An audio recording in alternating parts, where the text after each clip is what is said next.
দিনাজপুরের নবাবগঞ্জ উপজেলায় শ্যালো মেশিনের ট্রলির নিচে পিষ্ট হয়ে এক কিশোরের মর্মান্তিক মৃত্যু হয়েছে। আজ দুপুর 12:30টায় দিনাজপুর জেলার নবাবগঞ্জ উপজেলার হরিপুর পীরদহ গ্রামের রাস্তায় এই দুর্ঘটনা ঘটে। ট্রলির নিচে পিষ্ট হয়ে নিহত কিশোর মোহাম্মদ মিলন মিয়া ওই গ্রামের বাহারুল মিয়ার পুত্র। জেলার নবাবগঞ্জ থানার ওসি পরিদর্শক মোহাম্মদ আব্দুল কুদ্দুস বিকেল 3:30টায় বাসকে জানান, কিশোর মিলন মিয়া তার শ্যালো মেশিনের ট্রলি বের করে গ্রামের রাস্তা দিয়ে নিয়ে যাচ্ছিল। ট্রলি নিয়ে যাওয়ার সময় গ্রামের রাস্তার পাশে আম গাছের সাথে ধাক্কা খেয়ে মিলন ট্রলির নিচে পড়ে যায়। এ সময় ট্রলির নিচে পিষ্ট হয়ে সে গুরুতর আহত হয়। ঘটনাস্থল থেকে মিলনকে উদ্ধার করে দ্রুত নবাবগঞ্জ উপজেলা স্বাস্থ্য কমপ্লেক্সে নিয়ে যাওয়া হয়।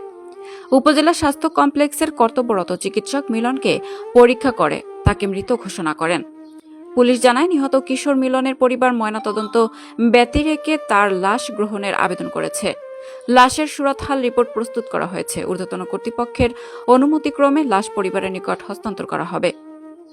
নিউজ ডেস্ক, দিনাজপুর বার্তা।